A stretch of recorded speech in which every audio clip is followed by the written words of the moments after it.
మంచు ఫ్యామిలీ గొడవ హైదరాబాద్ నుంచి తిరుపతికి అటు నుంచి చంద్రగిరికి చేరింది. నిన్న యూనివర్సిటీ వద్ద జరిగిన గొడవ నేపథ్యంలో మోహన్ బాబు, మనోజ్ అనుచరులు పరస్పరం చంద్రగిరి పోలీస్ స్టేషన్లో ఫిర్యాదు చేసుకున్నారు. అయితే ఫిర్యాదులో సరైన ఆధారాలు లేకపోవడంతో పోలీసులు ఆ కేసులను తిరస్కరించారు.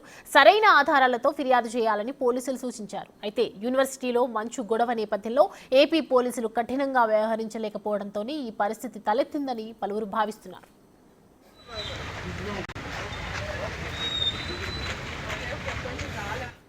తిరుపతి జిల్లా చంద్రగిరిలో మంచు మనోజ్ పై హైడ్రామా సృష్టించారు. అస్వస్థకు గురైనట్లు తెలుపుతూ పిఎస్లో ఫిర్యాదు చేసి బయటకు వచ్చి మీడియాతో మాట్లాడారు. కడుపు నొప్పి రావడంతోనే మధ్యలోనే వెళ్లిపోయినట్లు తెలిపారు ఆయన సిబ్బంది. మనోజ్ను చూసిన భార్య మౌనిక ఆందోళనకు గురయ్యారు. సీఎం వద్ద కానీ నారా లోకేష్ వద్ద కానీ తన కుటుంబ వ్యవహారాన్ని ప్రస్తావించలేదన్నారు మంచు మనోజ్. తన కూతురు పుట్టిన తర్వాత మొదటి సంక్రాంతి కావడంతో ఇక్కడ జరుపుకోవాలని అనుకున్నట్లు తెలిపారు. కాలేజీలో జరుగుతున్న అక్రమాలపై ప్రశ్నించానని, అందుకే తనపై కోపంతో ఉన్నారని మంచు మనోజ్ చెప్పుకొచ్చారు. ఇంజనీరింగ్ పీజీలో కూడా యూనిఫామ్ పేరుతో డబ్బులు వసూలు చేస్తున్న పరిస్థితి మోహన్ బాబు విద్యాసంస్థల్లో ఉందని ఆరోపించారు ఆయన.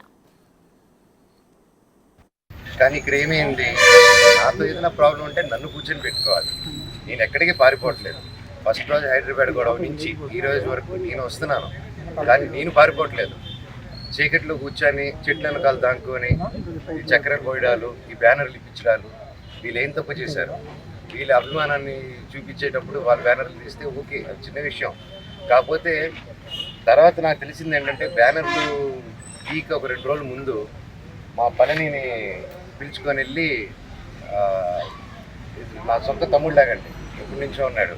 అండ్ అలా చాలామంది ఉన్నారు. వీళ్ళందరూ నేను డబ్బిచ్చో కిరాయికో నా చుట్టూ మనిషిని పెట్టుకొని తిప్పే రకం కాదు, నేను అభిమానంతో వచ్చేవాళ్ళు.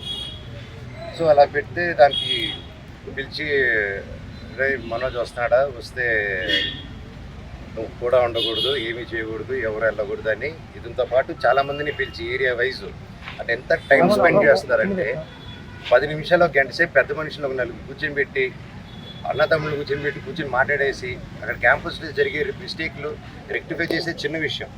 కాకపోతే నేను క్యాంపస్లో నేను అడిగే క్వశ్చన్స్, నేను ఏది ఇప్పుడు హాస్టల్స్లో జరిగే విషయం, ప్రైవేట్ హాస్టల్స్ ఏది అడిగినా అక్కడి నుంచి డబ్బు రావడం అయిపోతుంది, క్యాష్ రావడం అయిపోతుంది. మొత్తంగా మంచు ఫ్యామిలీ వివాదం హైదరాబాద్ నుంచి ఇప్పుడు చంద్రగిరికి చేరినట్లయింది. డైలీ సీరియల్ను తలపిస్తున్నట్లుగా మంచు వివాదం కొనసాగుతూనే ఉంది.